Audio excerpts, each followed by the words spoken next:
back, everyone. This is Brandon from Fictive Life Media coming at you with another review. Today, what I'll be talking about is the Neewer, however they pronounce it, Speedlight NW-561.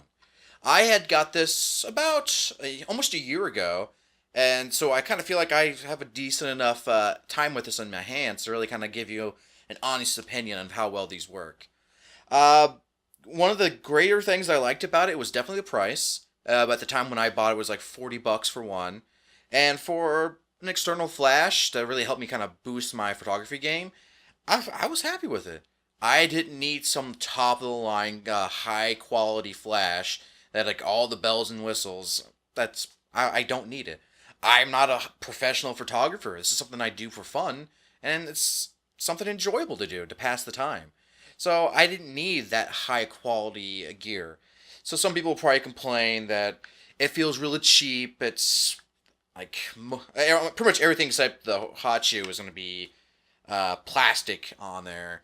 But whatever. If it works, it works. That's kind of the important thing. And especially since, again, I don't have that much photography skill per se, it was nice to give something like on my level to work with. Now, it is a fixed focal length of 35mm, but I use 35mm for pretty much everything, so it didn't bother me. And I really liked how the very first one came out. I actually went ahead and bought a second one because I wanted to be able to get some different kind of effects and tricks with lighting. So if that doesn't tell you anything, I'm definitely willing to buy a second one. I'm probably going to buy a third one because I haven't had any failures with these.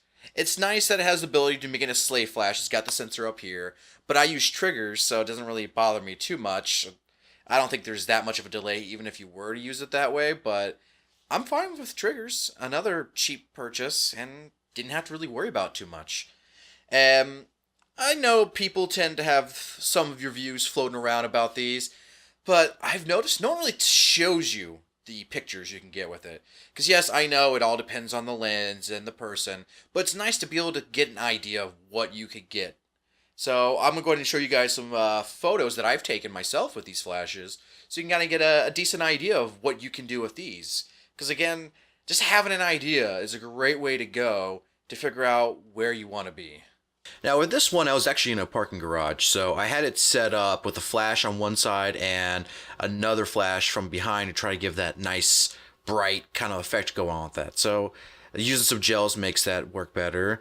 And with this was a Christmas party I just did, and it was just the flash. Nice and simple, nothing too complicated. This one was still just the one single flash, out in the woods, just set it up and with a softbox and was good to go. And this one I had two. I used one with a orange gel on the left side, and I used another one just without the gel. And I also had the white balance set to incandescent, so it gave us that blue hue, which kept really good effect that I enjoyed, and something easy to do.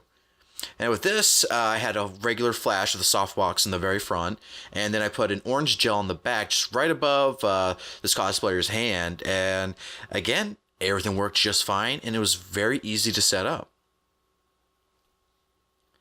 Alright, so here's the basic stuff. You got the flash, it turns on, nothing too crazy. You got the sensor up front.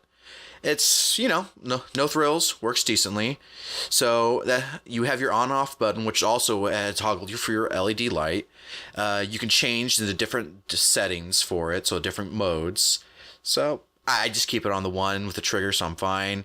It's got, I believe, 8 different power settings, so nothing too crazy. It goes from 1:1 to 128.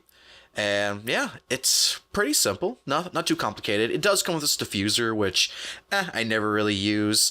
It also has an extra diffuser and reflector on top, which again, I don't use. I just throw on softbox and I'm good to go with it. So overall, it's pretty good quality.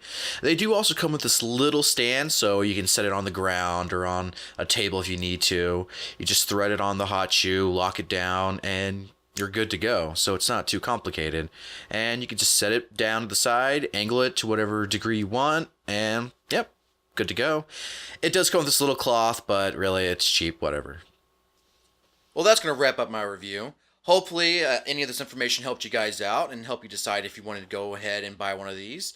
At the end, I would recommend, yeah, it's definitely a really good deal for the price. It's great quality to start with, especially for a budget flash. And again, it's something to learn with. It's to test the waters, to learn how you want to work with a different flash photography. Because again, unless you go ahead and make the commitment to buy something, you're never going to truly learn. It's all about actually getting hands-on experience. And for the price, to be able to get your hands on something to start right away, it's a great way to go. Now, hopefully this video helped you guys out. If you could like, comment, subscribe, cool, whatever. And until next time, this is Brand from Fictive Life Media, and I'll get back to you guys next time.